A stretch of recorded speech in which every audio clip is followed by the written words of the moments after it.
Hello, friends, and welcome to KGW News at 5 o'clock. Multnomah County Commissioners unanimously approved a new budget, and it is really big. In fact, it spends 37% more money than last year's.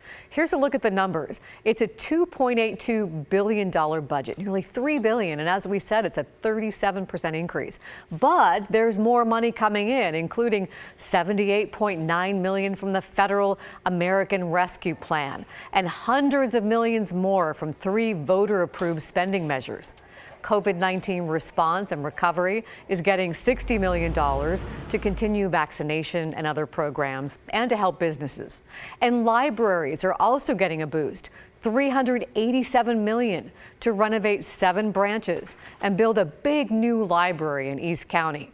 And Homeless Services is getting a 50% increase in funding, more than $150 million to create additional shelters, get people into housing, and more.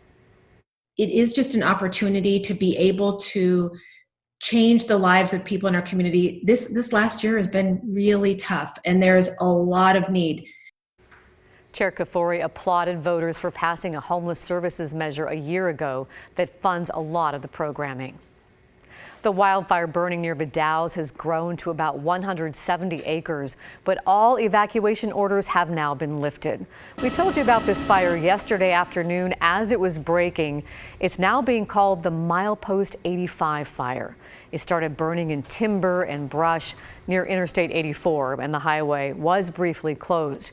People living in the area were told to evacuate, but they have been allowed to come back home now. Officials tell us the fire's about 70% contained, and they're still trying to figure out how it started. The former mayor of Cornelius is still missing. Searchers have been trying to find 76-year-old Ralph Brown for nearly 3 weeks. He left his home in Cornelius on May 16th. Deputies say he was in his car, a blue Nissan Sentra. His family says he has dementia and may not have known where he was going. He just said, okay, well, I'm going to go home now. And so my mom tried to talk him into sitting down and talking through it. And he said, no, I'm not going to talk about it.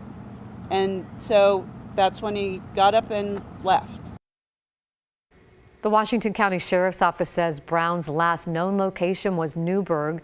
They got that information from his cell phone signals, but they say he hasn't turned on his phone or used any money since that night. Right now, they're searching around Hess Creek in Newburgh. They say they're especially looking for his car so they can narrow down the search area. Again, it's a blue Nissan Sentra with Oregon license plate 319 KQV with a dent in the front bumper. Washington is joining Oregon and other states with a vaccine lottery and incentive program. Governor Jay Inslee announced Washington's shot of a lifetime this afternoon. It's an effort to get the state to 70% vaccinated. Starting next week, the state will have 5 weekly drawings for Washingtonians who've been vaccinated. The only requirements to qualify: people must be Washington residents and have at least 1 dose of a COVID vaccine by June 30th. There will be a $1 million grand prize, multiple smaller cash prizes, and scholarships for students. There are a lot of non-cash incentives too. Gift certificates for free camping in state parks or fishing and hunting licenses, tickets to sports games, Xboxes, Amazon devices, airline tickets, and a lot more. The $1 million drawing will be July 13th. Roughly 2 weeks after the announcement of Oregon's COVID lottery, it has apparently made little, if any, difference. This graph, compiled by KGW, shows the number of new people getting the shot before and after the announcement. Before, it was above 20,000 people per day on some days. After the announcement, it fell to around 12,000 new people a day, and on June 1st was just 4,900 new people. The Oregon Health Authority's leader of the vaccine effort said it's really too soon to say the lottery didn't work. I think it's a little early to tell generally, but I think the data does not lie in that our overall trend has been decreasing even in the last 12 days. Dave Baden said the state will put out a lot of advertising in the next 2 weeks to make sure people know they could win $1 million if they just get the shot. We're going to take a look at where the state is seeing a bump coming up on the story at 6 o'clock. If you travel by Max, expect some ongoing delays. An overhead wire was damaged earlier this week. Trimet isn't sure what damaged the wire near the Sunset Transit Station on Tuesday, but riders now have to take shuttle buses between the Beaverton Transit Center and stops at the Library and Southwest 9th and the Galleria and Southwest 10th in downtown Portland. We really do apologize for the inconvenience that people are facing right now. The priority right now is fixing the problem. And once that's done, we'll look into what may have caused this. Trimet says riders should expect disruptions until further notice, saying crews are taking repairs day by day. They suggest everyone go to trimet.org/alerts for updates. On foot or by bike, the trip across I-405 from Northwest Portland to the Pearl District is about to get a lot easier and safer. Chris McGinnis gives us a preview of Flanders Crossing. I've been coming out here for the past month and a half, just checking the status, coming to this spot right here. The wait is just about over. Portland's newest bridge, Flanders Crossing, opens for cyclists and pedestrians Friday morning at 11 a.m. And with it, a safer route over I-405. This has been really exciting to see. Since the late 1960s, two of Portland's most dense neighborhoods, full of homes and local businesses, destinations to walk and ride to, have been separated by I-405.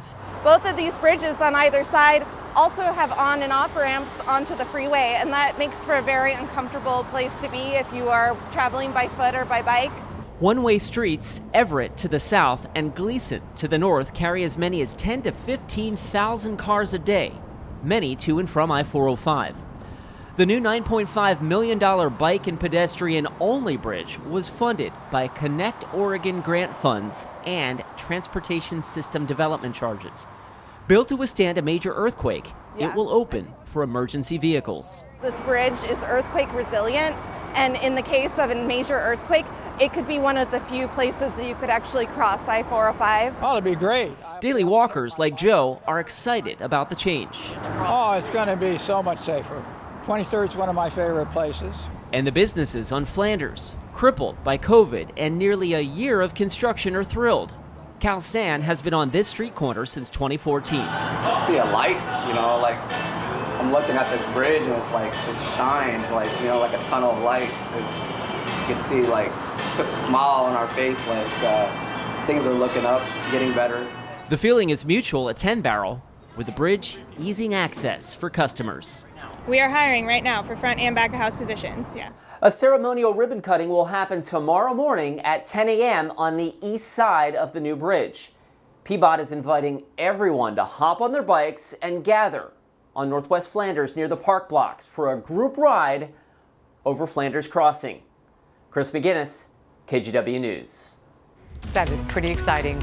Well, tonight is the last chance for the Blazers to advance in the playoffs. Game 6 is just about ready to tip off. The Blazers have to win tonight's game against the Denver Nuggets in order to make it to Game 7 and a chance to go on to round 2 of the playoffs. If they lose tonight, the season's over. Denver leads the series 3-2 after beating the Blazers earlier this week, despite Damian Lillard's record-breaking performance. Tonight's game is at the Moda Center. I think there's going to be 10,000 fans there. We're going to have your highlights later tonight here on KGW. Go Blazers!